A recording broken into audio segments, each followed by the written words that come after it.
Hey guys, it's your girl Pixie and I'm back with another video. If you're new to this channel, welcome to Pixie's World, and if you're returning, welcome back. Today's video is going to be about determining if you should stay with an ex, get back with an ex, or if you should stay with the current significant other that you currently in a relationship with. But before we get into this video, y'all, please like my video. Please like, please follow, please subscribe, please comment. Let's get into it. I wrote down some notes or whatever, guys. So, here's my notes. But as you guys know, I've been in some crazy relationships. I ain't get all full blast into them, but I've been in some crazy relationships. And today's advice is going to be stuff that I've personally been through. It's just not opinion. This is personal advice that I'm giving you guys. But I've been there, so it is what it is. Are you guys in a relationship that you want to leave, or do you have an ex-girlfriend that you think you should get back with? If you're not sure, here's some things to consider. Here's some questions that you should ask yourself. Okay. So the first one is going to be, think about your life. What positive changes have you made in your life before them and after them? Basically, how was your life going before you got with them? Was it going okay? Was it going bad? Is it going in a new direction? And how is it now? This could be somebody you're dating with, or this could be an ex-girlfriend, whatever the case may be. You can use this to apply to both. And if your answer is that you ain't had nothing going on before this relationship, and during it, then you just need to cancel yourself, start over, and just rewind. But if you are in a relationship, or you have been in a relationship, and you know that, say you're out of a relationship. We'll just use that for example. And then your ex come back into the picture, and then they want to get back with you. You might be lonely. I understand that. But how's your life going right now? Is it pretty okay? Are you making moves? Have you got over them? Are you doing better? If so, please leave them alone. Even if you are with them, this is back to the people who are with them. If you feel like your relationship has been on the rocks and y'all just really haven't been happy, and you just feel like you was doing okay by yourself, please let that relationship go. All right. Realistically, y'all, is this relationship fixable? I gotta laugh at this because it sounds so dumb, but it's have this person hurt you to the point where it's just all right, I could forgive them, we could get back together, something dumb? Is it something that's damn, I still love them, but I don't really forgive them? Or is it damn, you don't really know if you still forgive them or not, but you still love them, and that's the reason why? I feel like you need to let them go, because even if you get over this person and you heal from this situation and it's something that hurts you real bad, this event could have happened 3 years ago. But it's at some point in that relationship, that situation is going to come back up. Or I'll use this for example. Say you guys are sitting watching TV or something, and then cheaters come up. It's going to remind you that this person cheated. Or say you're out with a group of friends, and then the conversation cheating come up. Or you see it on Facebook and cheating come up. It's always going to come up. It's always going to come up. It's just, and it's just always going to come up.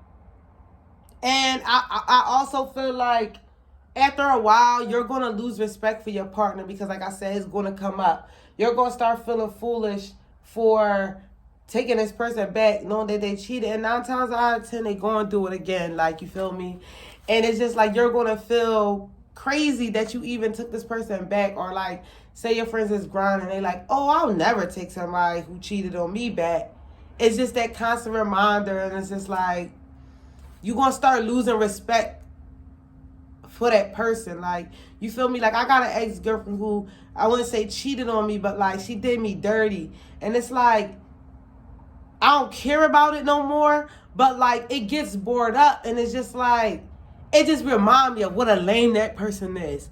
And it just makes me lose respect for him. It's like, don't get me wrong, I'm still attracted to him, I still love him, I probably still even him, but just like, romantically, dating wise, it's just a no for me. Like, it's just, I would never respect that person. I don't think that I could ever see myself giving that same level of respect back. So it's just like, I wouldn't stay. I wouldn't date him back. Like, I just wouldn't get back with him. Another one, are you lonely? Are you bored? I'm sorry that I keep looking at my notes. I usually don't write this stuff down. I usually just talk. So this is my first time. Sorry, guys, but be patient with me. But are you lonely? Are you bored? I hate saying that I'm bored. Like, I've even been trying to get out of the habit of that myself. I hate saying that I'm bored because I feel like it's so much to do in this world. And I've been trying to get myself out of that. Like, it's so much stuff you could do to not be bored. And I hate when I say I'm bored. And boredom gets you in trouble, whether you like it or not. Boredom gets you in a lot of trouble. So that's a no-go. The next question is this person on your level? Is this person even on your level? And I'm going to give y'all 3 F's that I learned from doing research that determines if this person is on your level or for you or whatever. It's 3 F's. Finance, fitness, and faith.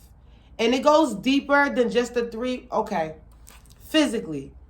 Are you a nice shape and they're not? Are they in nice shape and you not? Do you feel insecure when you're around them?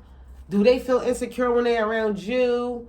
Or do you get dressed up and they don't? You know what I mean? Stuff like that. Do they match you? You go to the gym, but they don't work out at all. Like, do they fit you? Finances.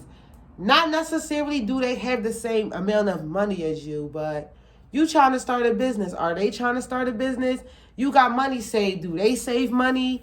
If something was to happen to y'all, would y'all both be able to put in equally, or would you be the one that have to foot the whole situation, you know? And faith. And I'm going to say faith is not just like, do you believe in God or stuff like that? Faith to me, it goes further than that. It's like, I feel like you don't have to have nothing in common with the person that you're dating, but y'all have to have the same values. Do y'all both want to get married? Do y'all both want to have kids? Do y'all both, do you want another kid and they don't? Do they want another kid and you don't? Do you want to get married? They might not want to get married. If you get pregnant, what y'all going to do? Like, is it up for a discussion? Is it they going to leave you? You know, what faith goes deeper than just religion. You know what I mean? It's what y'all believe and what y'all stand for and stuff like that. Do y'all match? Like, do y'all match? Even for politics, are you a Republican and they a Democrat? Like, it's just stuff like that you got to really think of long term. If this is just a little quick situation for you, yeah, then whatever. But if it's long term, if you think this person is the person you want to be with long term, if you can't say yes to none of these questions, or these questions it apply to you, they not for you. They not for you. All right. What else? All right. So boom. What if you want to leave this person? What if you answered all these questions and you want to leave this person and y'all live together? All right. Like I said, this coming from experience. I'm sorry, y'all, but Miss Lisa Nichols told me that convenience and conviction don't live on the same block. So yes, it is going to be an inconvenience for you if you are living with them or they are living with you. But you got to do what you got to do. If you're living with them, save up. You know what I mean? Start spending the night at other friends' houses. Just try to be there as little as possible. Keep saving your money. And I feel like if you got friends who live by themselves, I mean, you're gonna have some friends who don't live by themselves. They live with their parents, and you might not be able to stay over there. But if you got friends who live by themselves and you don't got nowhere you can stay some nights, like I said, not every night, but some nights, and they can't let you do that, you don't got a real friend. I'm sorry, they're not really your friend. So you might want to reevaluate that situation too. Emergencies does happen, and it is a convenience, but I would take in a close friend of mine if she was going through something. That's just personally, but whatever. Don't create don't create the vicious cycle of we live together, we in a situation, we playing house, we not together, but we crashing. You know what I mean? If you start disappearing and kind of just distancing yourself, they will get the vibe. Like, vibes will be known like, all right, this relationship is probably over. If they live with you, like I said, still spend a night at some friends' houses, and like I said, disappear, because they'll start noticing like they're unwelcome. You don't really want them in your house.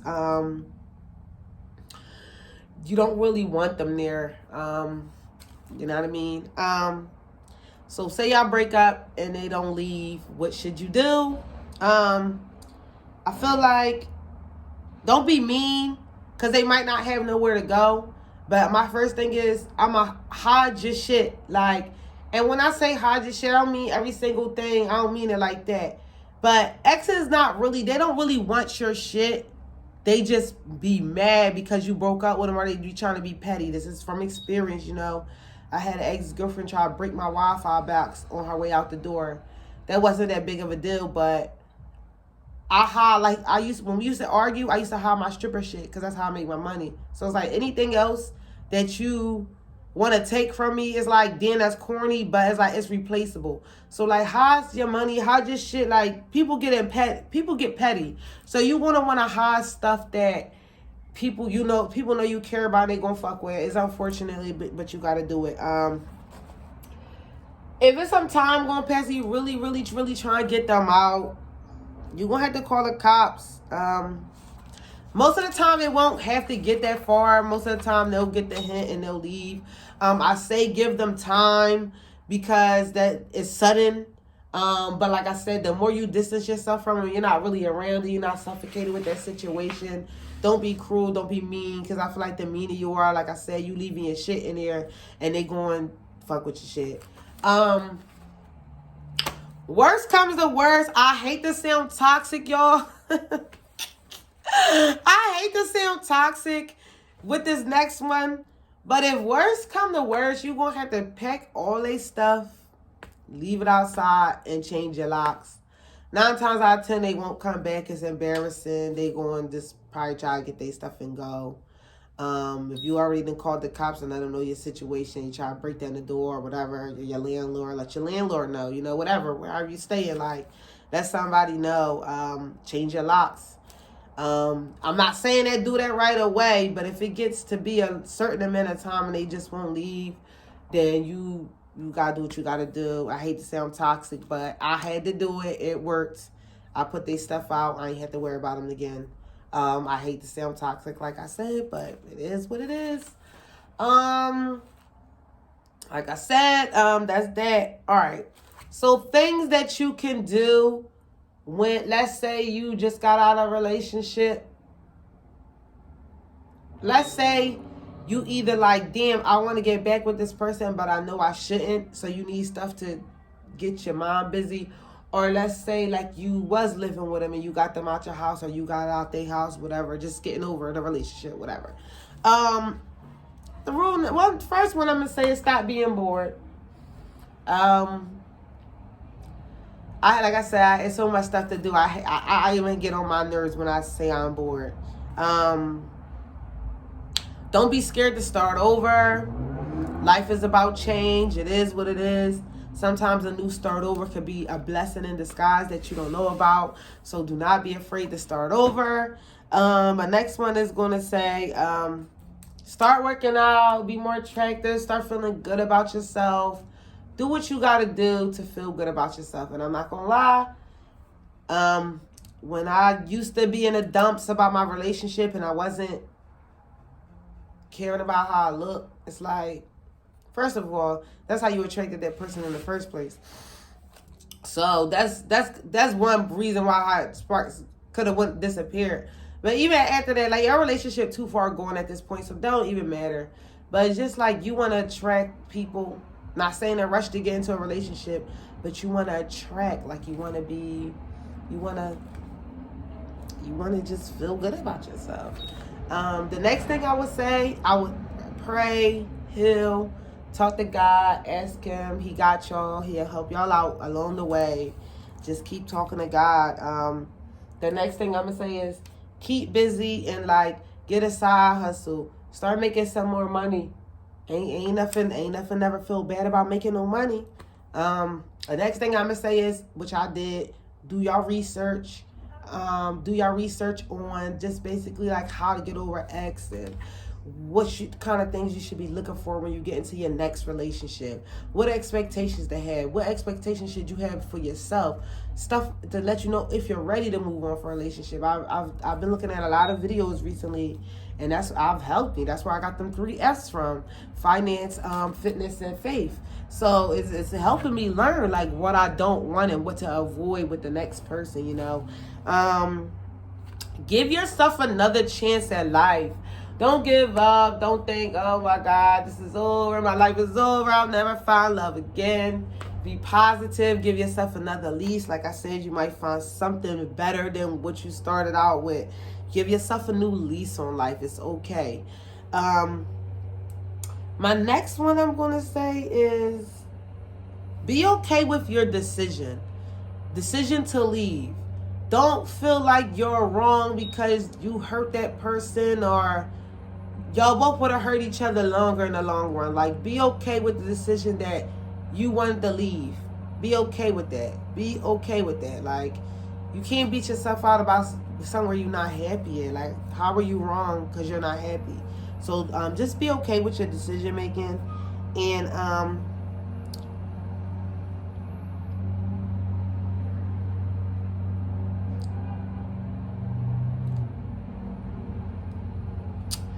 basically, like, I don't know what I wrote here, guys, but basically it's like, we're not promised that this is what the kind of lifestyle that we're going to have. We're not promised that we're going to have a lovely relationship. We're not promised that. We're not owed that. You know, we're not entitled to that. It's up to you. So get yourself in position so that you can get a better relationship. Don't stay around for the same thing if you don't have to. You know what I mean? You got to go get it. You got to go what you're after. So that's that. And my next one is going to be save yourself. Save yourself. Don't wait on nobody to save you. Don't wait on nobody to save you. Save yourself. Save yourself. Like, I can't stress that enough. Like, save yourself. I feel like I literally just made a video about it. In my previous video before that, I made a video. I talked about it, and I'm saying it once again. Save yourself. That's going to be all my video. I forgot in the beginning to show y'all my nails painted by Pixie. Y'all see I'm getting better. I'm about 1.5 years in. Thank you guys for watching my video. Y'all save yourselves. Pray to God. Protect your peace. I'm going to see y'all in another video.